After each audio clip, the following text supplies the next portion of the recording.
Alors je crois que vous allez encore me dire je suis encore trop exigeant avec le Barça, j'en demande beaucoup trop, je vois toujours que le négatif. Mais honnêtement, ok on va parler du résultat et le résultat il est exceptionnel.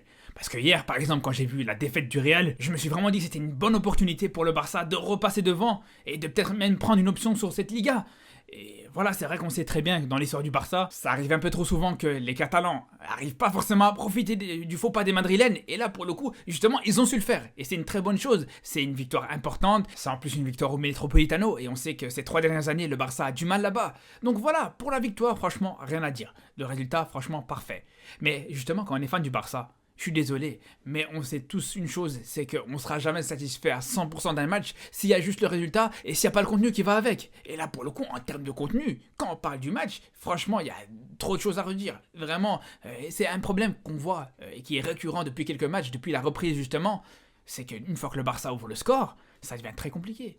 Une fois que le Barça ouvre le score, il y a vraiment un relâchement total. On l'a vu contre l'Espagnol, on l'a vu en coupe justement cette semaine, et là encore une fois ça a été la même chose. Alors heureusement, ici ce relâchement n'a pas forcément donné une égalisation de l'Atlético, mais on a vraiment vu que cette défense a été mise énormément en difficulté, ou en tout cas elle a été souvent sollicitée, mais heureusement justement là pour le coup, s'il y a un point positif dans ce match, c'est justement cette défense. Autant elle a été souvent sollicitée comme je vous dis, mais elle a su répondre présent. Alors Araujo et Christensen dans cette rencontre, c'était incroyable, du haut niveau, vraiment. Et on se rappelle justement une action type justement de cette défense centrale, c'est la dernière action d'Araujo avec le ballon qui est sauvé sur la ligne quand même. Donc c'est vrai que même si au final on peut un petit peu se plaindre du contenu du match, du fait que l'Atlético aurait eu plusieurs occasions pour justement égaliser, mais au final, là on peut être content, c'est justement par rapport au fait que cette défense a su montrer un bon visage. Et ça, on sait que depuis longtemps, dans cette équipe du Barça, sur l'ensemble de ces débuts de saison, on a vu que c'était très difficile. Et franchement, si on avait pu avoir cette défense, justement contre l'Inter au match retour, ou contre le Bayern sur la double confrontation, ou bien même contre le Bayern, franchement je pense que ça aurait été une autre histoire. On sait que le Barça serait peut-être encore en huitième de finale de Ligue des Champions là actuellement. Après voilà, une fois qu'on a dit ça, une fois qu'on a salué les prestations de cette défense et même de Ter Stegen qui a fait des bons arrêts, même si par rapport à Ter Stegen, franchement, un petit peu bizarre son match parce que autant vraiment en termes d'arrêt, il a par exemple fait un grand sauvetage sur la frappe de Griezmann, mais sinon au-delà de ça, vraiment dans ses sorties aériennes, j'ai vraiment eu du mal à comprendre. Il y a 2 fois où il sort vraiment au hasard. On se demande ce qu'il fait vraiment parce qu'il nous a pas habitués à ça.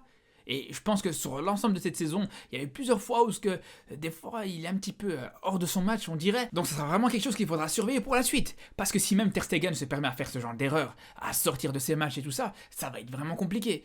Mais bon, globalement, au-delà de ça, voilà, Ter Stegen a fait ses arrêts, comme on l'a dit. De manière générale, comme je vous l'ai dit, cette défense a été très bonne, même au niveau des latéraux, que ce soit du côté de Baldé ou du côté de Koundé. C'était aussi du haut niveau. Par contre, là où j'ai été moins convaincu, bien sûr, c'est au niveau offensif. Alors Dembélé, autant sur ces 10 premières minutes justement avant l'ouverture du score, c'est vrai que c'était un match assez compliqué, un début de match en tout cas difficile pour lui. Il avait eu pas mal de pertes de balles, de manière générale, il avait du mal aussi dans les dribbles et tout ça. Mais pour le coup, en termes de finition, là c'était totalement l'inverse de ce qu'on a l'habitude de voir. Autant justement d'habitude, on a plus l'habitude de voir un Dembélé qui est plus présent justement dans le jeu qu'à la finition, mais là ça a été totalement le contraire. Et je vous dis, moi personnellement, en regardant ce match, je vois Dembélé se présenter devant le but de Black, on est dans le premier quart d'heure, je me suis dit à aucun moment Dembélé va réussir à convertir cette occasion. Donc vraiment, il m'a vraiment surpris et je trouve que c'est une très bonne chose.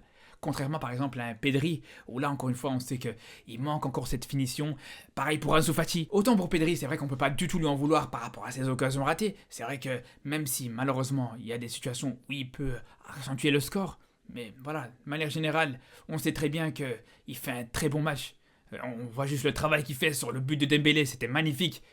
Mais par contre, pour ce qui est d'Ansu Fati, là, justement, là où on va l'attendre, c'est dans le carré adverse, c'est dans cette surface adverse et à la finition, justement. Et encore une fois, quand on voit ses difficultés à finir dans ce match, on peut pas être satisfait de lui, on peut pas du tout être satisfait de lui dans cette rencontre. Parce que vraiment, autant Ansu Fati, voilà, sur ses débuts, on se rappelle, c'était magnifique. On se rappelle que justement, la période avant sa blessure, vraiment, c'était la lueur d'espoir dans cette équipe du Barça qui était très sombre. Mais voilà, actuellement, justement, depuis ce début de saison, c'est vraiment très compliqué pour lui. C'est pour ça qu'on attend beaucoup plus. S'il veut, pour moi, avoir ce statut supérieur à un statut de joker de luxe, de super sub, pour moi, il doit faire beaucoup plus. Parce que là, justement, sur ce début de saison, la seule chose que je suis en train de me dire par rapport à Ansu Fati, c'est est-ce qu'au final, il serait pas plus intéressant en tant que joueur en sortie de banc plutôt qu'en tant que titulaire.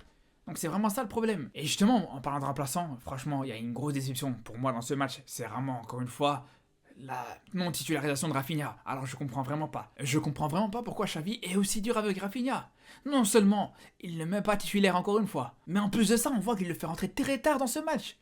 Alors qu'il a la possibilité vraiment de pouvoir le faire rentrer beaucoup plus tôt. On se rendait compte déjà directement en fin de première mi-temps qu'il fallait changer quelque chose, que ça manquait un petit peu de fraîcheur dans cette animation offensive.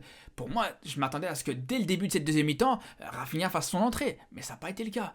On a vu sur quasiment tout le match Baldé qui était esselé sur ce côté gauche. Parce que même si au début du match vous pouvez voir Pedri sur un côté, mais c'était pas le cas. On a vu justement que Pedri était beaucoup plus axial et que justement c'était Baldé qui prenait systématiquement ce poste d'ailier gauche. Et le problème c'est qu'il était tout seul. Il jouait sur le côté gauche. Il n'avait pas de possibilité de combiner. Il était obligé de revenir en retrait. Soit de revenir en retrait ou d'aller dans l'axe. Et le problème c'est que il y avait vraiment une équipe du Barça qui était quasiment systématiquement axiale. Et justement, ça permettait encore plus à l'Atlético de rester encore plus regroupé et plus dense dans leur bloc. C'était leur rendre service. Et je pense justement, quand tu veux faire mal, quand tu veux réellement mettre en difficulté l'Atlético offensivement, il te faut vraiment deux ailiers de qualité. Et là, dans ce match, non seulement t'as pas joué avec deux ailiers de qualité, mais t'as pas joué avec deux ailiers tout court. T'as joué avec un seul ailier et puis comme je vous dis, Baldé qui faisait pratiquement ce rôle de piston. Pourtant justement ça aurait été vraiment intéressant de voir Rafinha d'un côté et Dembélé de l'autre pour pouvoir élargir déjà ce bloc de l'Atlético, pour pouvoir permettre d'élargir les intervalles et surtout de créer des différences sur les côtés avec des centres, avec plus de tentatives de percussion que ce soit d'un côté ou de l'autre. Parce que là le problème c'est que tu t'es privé d'un ailier pour en plus de ça rajouter un milieu de terrain en trop. Je suis désolé mais dans ce match là, il y avait clairement un milieu en trop. Alors, quand tu joues avec 4 milieux de terrain comme ça, quand tu joues avec De Jong et Busquets quasiment sur la même ligne sur l'ensemble du match, c'est sûr que ça pose problème. Ils se sont marchés sur les pieds sur quasiment toute la rencontre. Et quand Busquets a commencé à être un petit peu mieux, c'est justement à la sortie de De Jong. Alors c'est vrai que juste avant le match, quand j'ai vu que Xavi a proposé une équipe avec 4 milieux de terrain, je me suis dit c'est sûrement pour faire écho aux 4 milieux de terrain de l'Atlético. À ce moment-là, je me dis bon, pourquoi pas. Bon, on a bien vu pendant la rencontre que non seulement, comme je vous dis, Busquets et De Jong se marchaient sur les pieds, mais qu'en plus de ça, c'est pas comme si le milieu de terrain du Barça était supérieur ou imposait sa supériorité grâce au fait qu'ils avaient un joueur en plus. Au contraire, il y a eu plusieurs fois où ce milieu de terrain s'est fait mettre en difficulté avec énormément de pertes de balles comme ça dans ce secteur du jeu. En plus de ça, même offensivement, on a bien vu que c'était compliqué. Justement, le fait d'avoir joué avec un joueur de côté en moins, ça a vraiment fait manquer en créativité. Et ça donnait vraiment des grosses difficultés à ces joueurs du milieu de terrain à trouver des solutions. C'est pour ça que vraiment, moi je pense que Xavi doit juste repasser à ce 4-3-3 habituel avec 4 défenseurs, 3 milieux de terrain et 3 attaquants, comme on l'a toujours vu au Barça dans les meilleurs moments en tout cas. À part peut-être à l'époque du 3-4-3 de Johan Cruyff, mais ça c'est encore autre chose. Mais tout ça pour dire que je pense qu'il y a une très bonne chose dans ce match, encore une fois j'insiste là-dessus, c'est l'aspect défensif. C'est là où franchement on peut être vraiment content et satisfait de cette rencontre.